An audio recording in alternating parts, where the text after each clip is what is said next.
Hai, balik lagi dengan gue Bayu Tabusala di Ekonom Pemalas. Jadi gue mau bahas sebuah kalimat dari Mohnis Pabrai dan menurut gue sangat setuju dengan hal tersebut karena gue ngerasa bahwa perusahaan apa yang diucapkannya itu benar-benar relevan terhadap apa yang terjadi di Indonesia ataupun di luar negeri.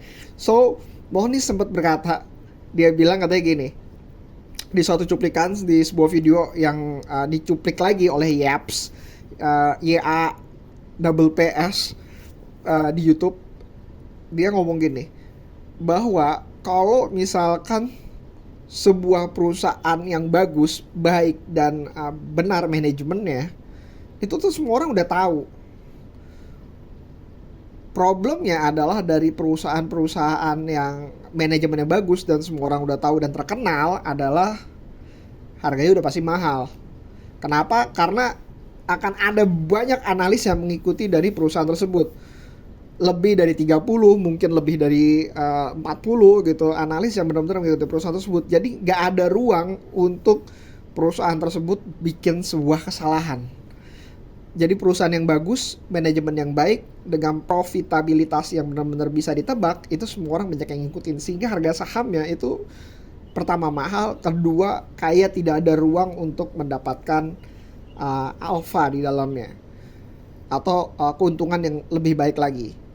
Nah, art dari sebuah investment itu adalah mencari sebuah perusahaan yang dimana perusahaan itu memiliki GCG yang akan bagus, bukan GCG yang bagus, yang GCG yang bagus dan akan bagus dengan harga yang murah gitu, dengan harga yang bargain, dan itulah artnya gitu.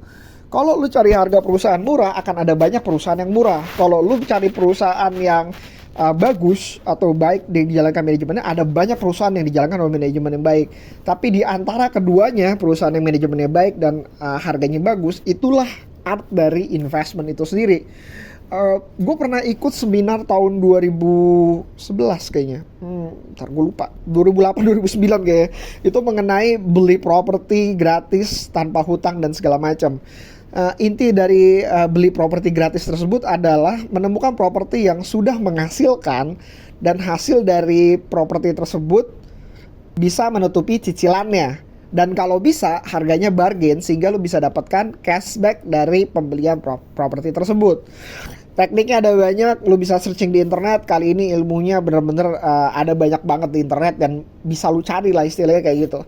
Nah, di seminar tersebut sempat juga dikatakan hal yang sama gitu. Dia bilang katanya kalau lu cari rumah murah yang benar-benar bisa dapat cashback aja, itu ada banyak. Problemnya adalah lu cicilannya tetap harus bayar sebesar itu gitu. Problem kedua adalah mencari perusahaan yang bisa menghasilkan, itu juga ada banyak.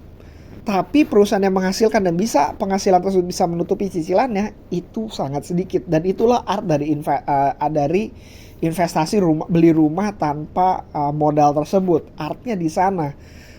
Dan kalau misalnya informasi tersebut sudah kesebar, istilahnya benar-benar semua orang tahu, gue udah pernah ngelihat itu, udah pernah segala macam, sudah bisa dipastikan atau besar kemungkinannya bahwa rumah tersebut gak bisa dibeli tanpa modal.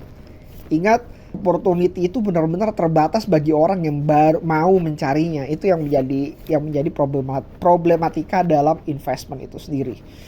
Nah, kembali lagi, gue ngerasa ada banyak perusahaan yang benar-benar bagus. Kalau misalnya kasih contoh ya, Unilever tuh kan perusahaan yang benar-benar bagus. Semua orang pada mengikuti, dan lihat apa yang terjadi ketika Unilever tidak mendeliver ekspektasi dari pasar. Satu kuartal tidak mendeliver dari ekspektasi dari pasar, hukumannya menggila banget. Harganya bahkan dibilang katanya oke, dengan harga 40 kali Unilever tuh benar-benar wajar ya. Kenapa? Karena perusahaannya bertumbuh kayak gitu. Tapi lihat sekarang, begitu tidak ekspektasi deliver, dia akan turun. Tapi apakah Unilever perusahaan yang jelek? Enggak, dia tuh GCG-nya bagus banget. Astra International itu juga GCG-nya bagus banget. Tapi apakah mereka bagaimana kalau misalnya tidak mendeliver? Ya lihat, hukumannya juga sama. Ada banyak perusahaan yang benar-benar bagus dengan GCG yang baik di Indonesia, BCA, BRI, dan lain sebagainya. GCG-nya bagus, tapi yang jadi problem adalah perusahaan-perusahaan ini nggak pernah murah. Dan kalau misalkan gue sebagai investor, kayak apakah gue akan mengambil ke dalamnya? Ya kalau kepaksa, nggak ada lagi pilihan, mungkin harus. Tapi kalau enggak, ada pilihan lain, ya sudah harus dicari lagi. Nah, berikutnya lagi perusahaan-perusahaan yang murah itu ada banyak juga gitu. Lu bisa lihat filter lah menggunakan PE2, PBV di bawah 0,3, 0,4 atau ROE di atas 80, 90% gitu. Ada perusahaan-perusahaan tersebut. Apakah perusahaan tersebut punya GCG yang baik? Nah, banyak banget yang jadi pertanyaan. Sehingga gue kemarin pernah bilang, pernah buat satu podcast di mana mengatakan apakah GCG itu penting pertama, atau sejauh mana GCG itu patut diperhatikan.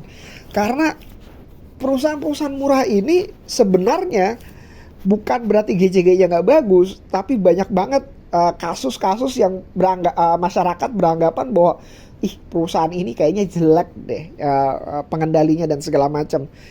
Mungkin saja tidak sebenarnya. Kita harus menggali lebih dalam mengenai GCG yang dia lakukan dan kenapa mereka melakukan hal tersebut. Apakah demi menyelamatkan perusahaan, uang pribadi, ataupun yang lainnya gitu. Kalian mesti benar-benar cari dari sisi perusahaan tersebut, apakah perusahaan ini benar-benar bagus di dalamnya.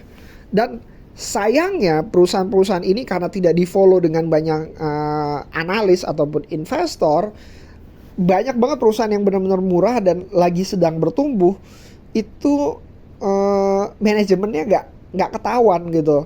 SMDR ketika di harga 700, siapa yang tahu bahwa ternyata mereka pengusaha yang cukup kawakan dan cukup lama di Indonesia, bahkan nama perusahaan pengendalinya aja yang Ngerumat Bondo Utomo. Ngerumat berarti itu adalah menjaga harta yang paling utama. Bayangin bahwa mereka tuh benar-benar pengen menjaga apa yang mereka investasikan gitu. Tapi karena kinerjanya kelihatan jelek dan ternyata momentumnya sekarang lagi ada, orang-orang pada bingung kayak apakah perusahaan ini layak untuk diinvestasikan sih? Zaman dulu ada sebuah perusahaan yang akhirnya delisting, itu aja yang bergerak di bidang yang sama dengan SMDR. Kayaknya susah deh. Sekarang perusahaan itu udah diganti nama dan segala macam. Begitu terus. Dan itulah tugas dari seorang investor, itu adalah mengcapture value yang sebenarnya nggak pernah di-capture sama orang lain gitu.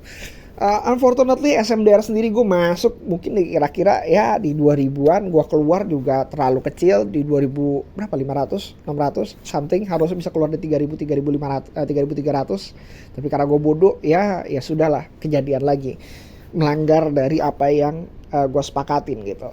Nah, perusahaan lain bagaimana gitu, perusahaan apa lagi yang menurut kalian itu perusahaan yang murah tapi sebenarnya GCG-nya tanda kutip masih dipertanyakan gitu. Kalau GCG-nya masih dipertanyakan, bagaimana dan apa yang harus kalian lakukan? Nah, di akhir dari cuplikan tersebut, Mohnis sempat berkata bahwa sebenarnya dia lebih prefer untuk mencari sebuah perusahaan yang murah dan dipegang dengan jangka waktu yang lebih pendek dibanding Warren Buffett, dibandingkan harus mencari perusahaan yang harganya mahal dan ditaruh dengan jangka yang cukup panjang.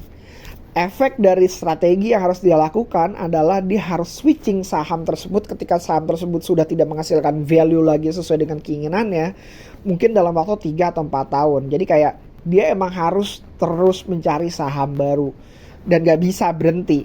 Tapi akibat dari hal tersebut, semi-aktif investment ini, dia bisa menghasilkan keuntungan yang jauh lebih baik mungkin dari Warren Buffett dalam jangka waktu yang lebih pendek, dengan tentu saja dengan modal yang lebih rendah dibanding Warren Buffett itu sendiri.